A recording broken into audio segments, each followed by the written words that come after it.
बेटा नहरे नहरे मातु जई हाजी बेटा नहरे नहरे मातु जई हाजी बेटा नहरे में पानी हो बहुत जी बेटा नहरे में पानी हो बहुत जी मम्मी नहरे नहरे हमें जाइबो जी मम्मी नहरे नहरे हमें जाइबो जी मम्मी नहरे के पानी सूखी जाई तो जी मम्मी नहरे के पानी सूखी जाई तो जी मम्मी तुमसे प्यारी मेरो सासू जी मम्मी तुमसे प्यारी मेरो सासू जी मम्मी आधी रात दूधवा पिला जी मम्मी आधी रात दूधवा पिला जी बेटा एक दिन गेला ससुराल हो बेटा एक दिन गेला ससुराल हो बेटा ले अइला सास के बड़ैया जी बेटा ले अइला सास के बड़ैया जी बाबू नहरे नहरे मातु जई हाजी बाबू नहरे नहरे मातु जई हाजी बाबू नहरे में पानी हो बहुत जी बाबू नहरे में पानी हो बहुत जी दीदी नहरे नहरे हमें जाइबो जी दीदी नहरे नहरे हमें जाइबो जी दीदी नहरे के पानी सूखी जाई तो जी दीदी नहरे के पानी सूखी जाई तो जी दीदी तुमसे प्यारी मेरो साली जी दीदी तुमसे प्यारी मेरो साली जी दीदी आधी रात खाना खिलावे जी दीदी आधी रात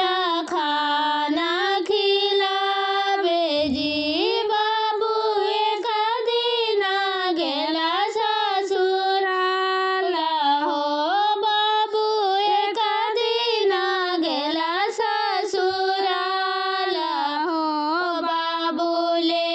अइला साली के बड़ाई हो बाबू ले अइला साली के बड़ाई हो नदिया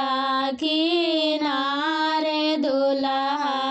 खेले रिमी झिमी गेंदावा गे माई नदिया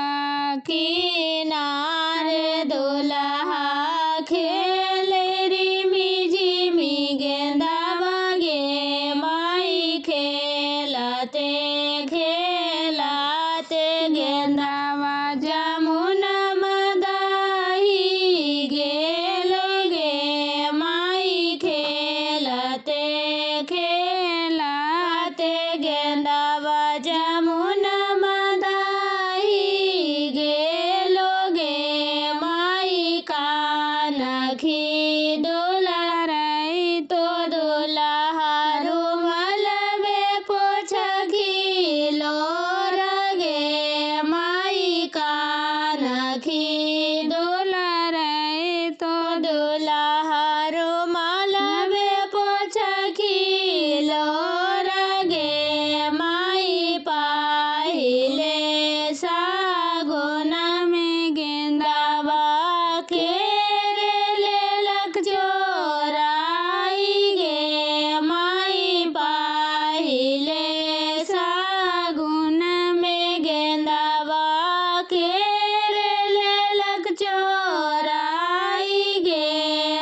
पाहिले सागुनमा गेंदवा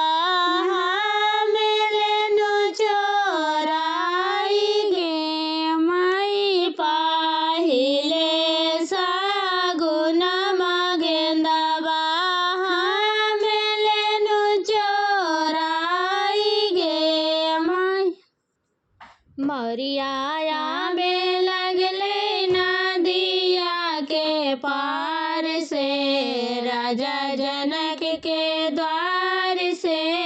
ना मरियाया में लगले नदिया के पार से राजा जनक के द्वार से ना लरिया फांसिर गेले अशोका के डाल में राजा जनक के द्वार में ना लरिया फांसिर गेले अशोका के डाल में राजा जनक के द्वार में ना हम तो राजा जनक जी के दिया हमर नाम पर गेल सिया हम तो राजा जनक जी के दिया हमर नाम पर गेल सिया हम तो शादी करबै दशरथ के लाल से राजा जनक के द्वार में ना हम तो शादी करबै दशरथ के लाल से राजा जनक के द्वार में ना जोड़वाया बे लगले नदिया के पार से राजा जनक के द्वार से ना जोड़वाया बे लगले नदिया के पार से राजा जनक के द्वार से ना डटैया फंस गेले अशोका के डाल में राजा जनक के द्वार में ना टैया फांसिर गेले अशोका के डाल में राजा जनक के द्वार में हम तो राजा जनक जी के दिया हमर नाम पड़ गेल सिया हम तो राजा जनक के दिया हमर नाम पड़ गेल सिया हम तो शादी करबै दशरथ के लाल से राजा जनक के द्वार में ना हम तो शादी करबै दशरथ के लाल से राजा जनक के द्वार में ना मरिया पाहिन दुल्हा चारोरिया ताकलन मरिया पाहिन दुल्हा चारोरा ताकलन से खाना होना लौकलन अपना बहनोया लाल खाना होना लौकलन अपना बहनोया लाल उना कर बहिनिया बाजा जावा के प्यारी लाल उना कर बहिनिया बाजा जावा के प्यारी लाल लाल